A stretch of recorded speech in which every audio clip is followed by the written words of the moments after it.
জাপানে ড্রাইভিং লাইসেন্সের মূল্য অনেক বেশি প্রত্যেকটা ক্ষেত্রেই।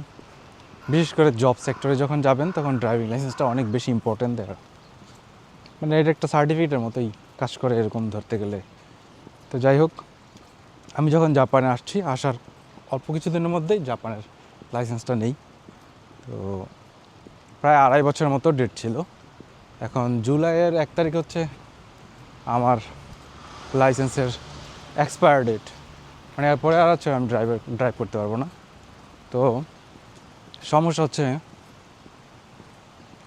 আজকে হচ্ছে জুনের 15 তারিখ, আমি এই মাসের মধ্যে হচ্ছে আমার যদি চেঞ্জ না করি পরে আবার অনেক ঝামেলা করে হচ্ছে এটা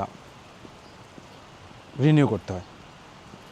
এখন বের হয়েছে হচ্ছে এই লাইসেন্স এক্সচেঞ্জ মানে রিনিউ করার জন্য। আমার বাসা থেকে অনেক দূরে, মোটামুটি অফিসটা অনেক দূরে, ওইখানে যাইতে হবে, অ্যাপয়েন্টমেন্ট নিতে হবে। অ্যাপয়েন্টমেন্ট সকালে নিচ্ছে, আমি জানতাম না যে অ্যাপয়েন্টমেন্ট নিতে হয়। তো আমি ভিডিও করতেছি, এক জাপানিজ বৃদ্ধ লোক আমার দিকে তাকায় আছে অবাক হয়ে। আচ্ছা যাই হোক, তা এখন আবার আজকে ভার্সিটিও ছিল, ভার্সিটিতে যাওয়া হয় নাই এই কিছু কাজের জন্য। প্রধান কারণ হচ্ছে আজকে কামরুলের বাসায় আমাদের দাওয়াত, বিরিয়ানির দাওয়াত। তো ওইখানে যাব আমি। এখন লাইসেন্স ওই রিনিউ করে সরাসরি ওইখান দিয়ে চলে যাব আর কি। আর ব্যাংকে কিছু কাজ আছে,